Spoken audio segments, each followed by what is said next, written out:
लगातार आप गलतियां करते जा रहे हो तो उस व्यक्ति को वहां से हटा दीजिए ना। एक चावल की मिल का उद्घाटन करने वो जाता है, हर चीज में एक प्रधानमंत्री अपना श्रेय लेता है, तो इन बच्चों को मरने में भी श्रेय उसको ही लेना चाहिए। मैं फर्स्ट डे से हूँ यहाँ पे, सुबह से हूँ। मैं कल 2-3 घंटे घर पे जाता हूँ, कल कपड़े चेंज करेंगे, फिर मैं यहीं पे रहता हूँ। कल भक्त भी जूते के जूते थप्पड़ खाएंगे, अब भी चाहो तो मैं तेरे को 50 जूता बाहर बोल, तूने मोदी से रखने के। सारे सरकार हत्यारी है जो वर्तमान में है, सारी व्यवस्था हत्यारी है, धर्मेंद्र प्रधान अकेला थोड़ी है। और ये सनातन धर्म की, सनातन धर्म को क्या, जो गांधी मानने वाले उसको क्या, हम उसको भगवान मान लेंगे? वैसे एजुकेशन मिनिस्टर को हम क्या करेंगे, उसको जब खुद ही नहीं पता है कि एजुकेशन किस तरह की है।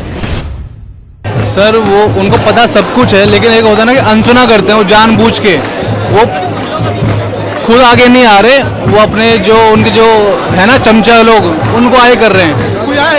हाँ सर आ रहे हैं, फर्स्ट डे से आ रहे हैं, और वो यहाँ के प्रदर्शन को जो शांतिपूर्वक हो रहा है, मैं फर्स्ट डे से हूँ यहाँ पे, सुबह से हूँ। मैं कल 2-3 घंटे घर पे जाता हूँ, कल कपड़े चेंज करेंगे, फिर मैं यहीं पे रहता हूँ। लेकिन मैं ये देख रहा हूँ वो कुछ लोग आते हैं, फर्स्ट डे भी आए थे, सेकंड डे भी आए थे, और कल तो उन्होंने हद कर रखी थी यहाँ पे, मतलब कि हम शांतिपूर्वक करें, लेकिन वो आरएसएस वाले राम मंदिर के नाम पर, मतलब जो मुद्दा यहाँ पे नहीं उठ रहा, खाली वो मुद्दा उठा रहे हैं, मुद्दा भड़का रहे हैं, पता है कि पब्लिक क्राउड हो, लड़ाई हो, झगड़ा हो। हमने यहाँ पे किसी को गलत बोल रहे हैं ना, किसी को राम मंदिर या वट एवर, हम यहाँ पर आए हैं धर्मेंद्र प्रधान का इस्तीफा मांगने, जस्ट बिकॉज इसकी वजह से 3 साल से 5 साल से पेपर लीक हो रहे हैं, कितने बच्चों का ईयर लाइफ बर्बाद हुआ है। सपोज मैं पर्सनली इसलिए आया क्योंकि मेरे मामा का लड़का है, वो खुद 3 साल से नीट की तैयारी कर रहा है, गांव में दरभंगा बिहार से है वो, मैं भी बिहार से ही हूँ। वो 3 साल से तैयारी कर रहा है, एंड जस्ट बिकॉज वो इस चीज़ से इतना परेशान है, वो छोड़ दिया उसने ना, हार्डली लास्ट ईयर थक हार के छोड़ दिया, वो वापस बिहार चला गया। पहले वो मुखर्जी नगर में ही था, तो जिस तरह से उसका रहना खाना पीना सब दिक्कत था, तो वो थक हार के चला गया, वो गाँव में रह रहा है दोबारा, इसलिए बहुत परेशान है वो। ये जो 20 छात्रों ने सुसाइड किया, इसके जिम्मेदार कौन है? सर ये सुसाइड नहीं है, मर्डर बोल सकते हैं हम इसको, मर्डर ही है। हाँ लीडर, जो लीडर है, जो एजुकेशन मिनिस्टर है, उसी ने किया है, चाहे वो डायरेक्टली हो चाहे इनडायरेक्टली हो, मेंटली इतना उनको प्रेशर दे दिया है। 20 छात्रों ने सुसाइड करा है ना, तो जिम्मेदार सरकार है, यहाँ की व्यवस्था है। सरकार को उन परिवारों से माफ़ी मांगनी चाहिए और कहना चाहिए कि हमने तुम्हारे होनहार हीरे जो हैं, कोहिनूर हीरे हैं, उनके हत्यारे हम हैं, हमें माफ़ कर दो।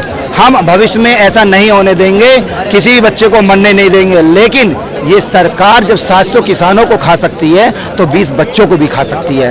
ये सरकार 2 साल तक किसानों को बारिश में, धूप में, पाले में, कोहरे में सड़ा सकती है, तो ये तो 3 दिन है। ये आंदोलन 1 हफ्ते चले, 3 दिन चले, 1 साल चले, 2 साल चले, अभी किसी को नहीं पता। तो सारे सरकार हत्यारी है जो वर्तमान में है, सारी व्यवस्था हत्यारी है, धर्मेंद्र प्रधान अकेला थोड़ी है। नीट पेपर में जो हत्यारे हैं उनका एनकाउंटर नहीं हो सकता।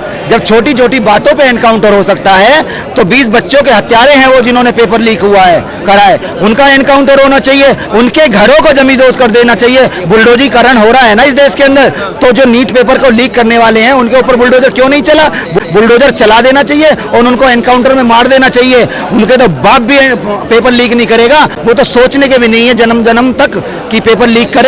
लेकिन ऐसे सारे लोग अगर जिम्मेदार है तो फिर धर्मेंद्र प्रधान का इस्तीफा क्यों मांगा जा रहा है? भैया धर्मेंद्र प्रधान तो चारा है, और धर्मेंद्र प्रधान किसका गुलाम है? धर्मेंद्र प्रधान को मंत्री किसने बनाया है? जब इस देश का शीर्ष नेता एक पुलिया का उद्घाटन करने खुद जाता है, एक रेल का उद्घाटन करने खुद जाता है जबकि रेल मंत्री को जाना चाहिए, एक स्कूल का उद्घाटन करने खुद जाता है जबकि शिक्षा मंत्री को जाना चाहिए, एक चावल की मिल का उद्घाटन करने वो जाता है, हर चीज में एक प्रधानमंत्री अपना श्रेय लेता है, तो इन बच्चों को मरने में भी श्रेय उसको ही लेना चाहिए, पेपर लीक करने का भी श्रेय उसको ही जाना चाहिए। धर्मेंद्र प्रधान के साथ साथ हमारे शीर्ष नेता जो हैं, जो गलबलियां करते हैं, जो मेलोडी खिलाते हैं, उनको शीर्ष जाता है। पीएम मोदी परीक्षा पर चर्चा करते हैं, लेकिन नीट पे अभी तक कोई भी उनका ट्वीट नहीं आया है। इतने सारे पेपर लीक हुए हैं, शिक्षा के लिए उन्होंने क्या किया है बताओ हमें? प्राइमरी शिक्षा के लिए क्या करा उन्होंने? सेकेंडरी शिक्षा के लिए क्या करा है? 1 लाख स्कूल बंद करा दिए।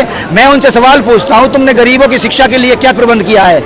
एक 10,000 कमाने वाला अपने बच्चों को बीटेक करा सकता है। तुमने बीटेक की फीस इतनी कर दी, 2-2 लाख रुपए पर सालाना। 10,000 रुपए आदमी कमाएगा तो अपने बच्चों को बीटेक करा सकता है।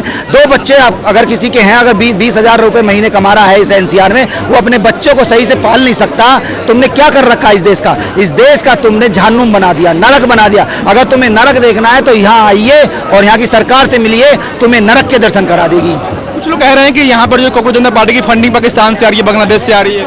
देखो, जो आंदोलन करेगा उसकी फंडिंग बांग्लादेश से और बाहर से बता देंगे। तो अन्ना हजारे ने यहाँ दुनिया भर का प्रोटेस्ट करा था, उसकी फंडिंग कहाँ से आई थी? बीजेपी वाले यहाँ पर सिलेंडर लेके घूमते थे सड़कों पर, उनकी फंडिंग कहाँ से आई थी? वो जो सलवार वाला बाबा है रामदेव, उसने आंदोलन करा था रामलीला ग्राउंड में, उसकी फंडिंग कहाँ से आई थी? मतलब अब जो आंदोलन हो रहे हैं उसकी सारी फंडिंग कोई खालिस्तान से बता देता है, कोई बाहर से बता देता है। कभी आंदोलन किसानों के आंदोलन का कहते हैं बाहर से फंडिंग हो रही है। अबे तुम्हारी सरकार निकम्मी है, नपुंसक है, हाथ पैर नहीं है। अगर फंडिंग आ रही है तो कैसे आ रही है? बैंक के द्वारा आ रही होगी। सारा तंत्र तुम्हारे हाथ में, तो फंडिंग रोक दो।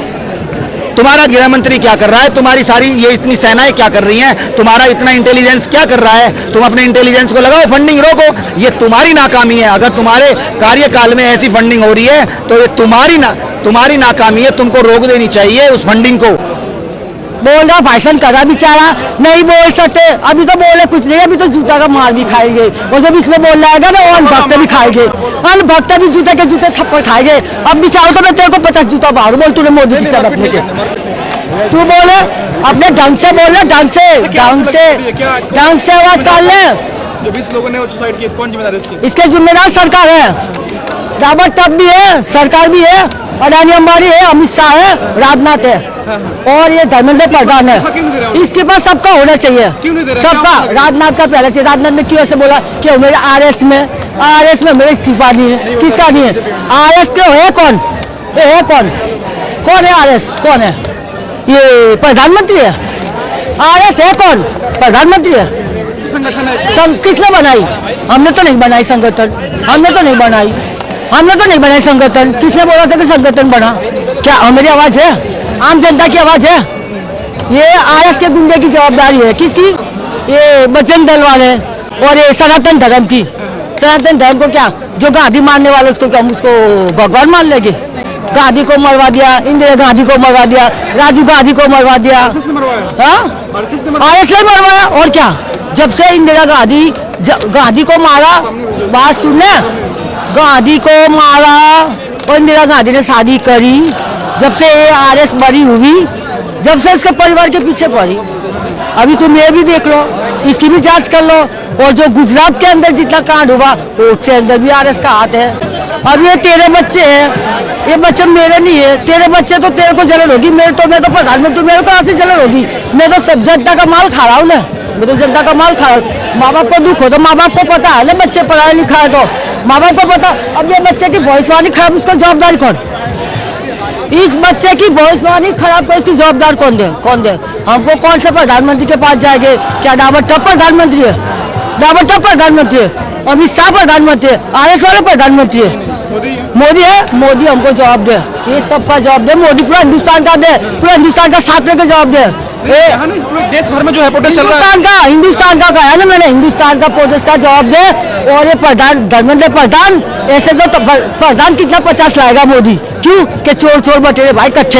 ये वो कहते ना वॉशिंग मशीन है, कितने को धो देंगे, कितने को निरा देंगे, कितने कपड़े पहना देंगे। एजुकेशन का स्तर जो है वो धीरे धीरे हमारा बहुत गिरता जा रहा है। इंडिया एजुकेशन के नाम से ही जाना जाता था और उस चीज़ को मतलब कोई उसका मीनिंग नहीं रह गया है। आपने पहला एजुकेशन मिनिस्टर बनाया, 12वीं पास था, ऐसे एजुकेशन मिनिस्टर को हम क्या करेंगे? उसको जब खुद ही नहीं पता है कि एजुकेशन किस तरह की है। अब वो अगर बैठता है आईएएस ऑफिसर के लिए, मेडिकल के लिए, आईआईटी के लिए, तो कम से कम उसमें इतनी योग्यता तो होनी चाहिए, ठीक है ना? और अब अभी भी है, अगर तुमसे गलतियां हो रही हैं, इसका मतलब क्या है? आप उसके लायक एलिजिबल नहीं हो, लगातार आप गलतियां करते जा रहे हो, तो उस व्यक्ति को वहां से हटा दीजिए ना। क्या हो रहा है? क्यों इस्तीफा क्यों नहीं दे रहा है? इतने 20 छात्रों ने सुसाइड कर लिया अभी तक। हाँ, वही तो तभी तो स्टूडेंट को सड़क पे उतर के आना पड़ गया, ठीक है ना, तभी स्टूडेंट को सड़क पे उतर के आना पड़ गया आज, नहीं तो स्टूडेंट क्यों उतरते? बिना कहे उनको इस्तीफा दे देना। उन्हें इस्तीफा नहीं, मैं ये कहती हूँ चलो तुमने 5 साल तो फिर भी कर लिया ना अपना शासन, धर्मेंद्र प्रधान जी ने कर लिया ना, PM को ठीक है मान ना, लेना चाहिए। तो पीएम साहब को ये सुनना चाहिए, बच्चों से आके बात करनी चाहिए कि कहाँ पर क्या दिक्कतें हो रही है। नॉट ओनली ये कि आपने सेना को बुला के पेपर करवा दिया, यहाँ आपकी ड्यूटी खत्म नहीं होगी, रिस्पॉन्सिबिलिटी खत्म नहीं हुई है अभी आपकी, ठीक है ना, आपको ये जानने की कोशिश करनी चाहिए कि कहाँ पर क्या हुआ है। अगर हर चीज के लिए देश में सेना उतर करके आएगी तो फिर जो नीचे तबके के लोग हैं सारे जो अधिकारी हैं फिर उनकी जरूरत ही नहीं रहती है। क्यों पैसा देना फालतू? फालतू में पैसा दे रहे हो आप, उस मिनिस्टर को तलब क्यों नहीं करते हो और उससे इस्तीफा लो भाई, तुमसे काम नहीं हो रहा है दूसरे किसी को ला करके बैठा दीजिए वहां पर, शायद वो अच्छा काम करेगा, ठीक है ना। अब सुप्रीम कोर्ट के लोग कहते हैं, वो कह रहे हैं इतने बड़े जज हैं हमारे, वो कह रहे हैं कि जो ये पढ़ने वाले बच्चे हैं वो कॉकरोच है। भाई क्यों, कहाँ से कॉकरोच है? रोजगार तुम नहीं दे पा रहे हो उनको, सारी कंपनियों को तुम भगा रहे हो, एजुकेशन तुम नहीं दे पा रहे हो, इतने सारे स्कूल तुमने बंद करवा दिए बच्चों के लिए, सरकारी स्कूल आज है नहीं है, और प्राइवेट स्कूल में जैसे तैसे माँ बाप पढ़ाते हैं, बच्चे 2-2 साल मेहनत करते हैं। मैं जानती हूँ क्योंकि मेरे बच्चे IIT पास आउट हैं, उन्होंने कितनी मेहनत करके उन्होंने एडमिशन लिया था, तो हर बच्चा मेहनत करता है और जब वहां तक नहीं पहुंच पाता है तो आज कितने बच्चों ने सुसाइड कर ली, तो इसकी रिस्पॉन्सिबिलिटी कौन लेगा? कम से कम इसको समझ करके प्रधानमंत्री जी को अपने मंत्रीगण में बात करनी चाहिए ना। लेकिन बहुत दुख की बात है कि उनकी तरफ से अभी तक कोई भी ऐसा संदेश नहीं आ रहा है, यहाँ तक कि चलो प्रधानमंत्री को छोड़िए, शिक्षा मंत्री की तरफ से कोई संदेश नहीं आ रहा हमारे लिए ना, तो उन्हें भी चलो प्रधानमंत्री नहीं करते, शिक्षा मंत्री तो आके बात करें बच्चों से कि कहाँ हो रही है ये सब दिक्कतें। बल्कि मैं तो कहती हूँ जो सुप्रीम कोर्ट का जो जिस जज ने ये बयान दिया है तो उससे जाके पूछो कि तुम यहाँ तक कैसे पहुंचे, क्या तुम भी अप्रोच से पहुंच गए थे? ठीक है ना, तभी तुमने एक झटके में बोल दिया पढ़े लिखे बच्चों को कि कॉकरोच है ना।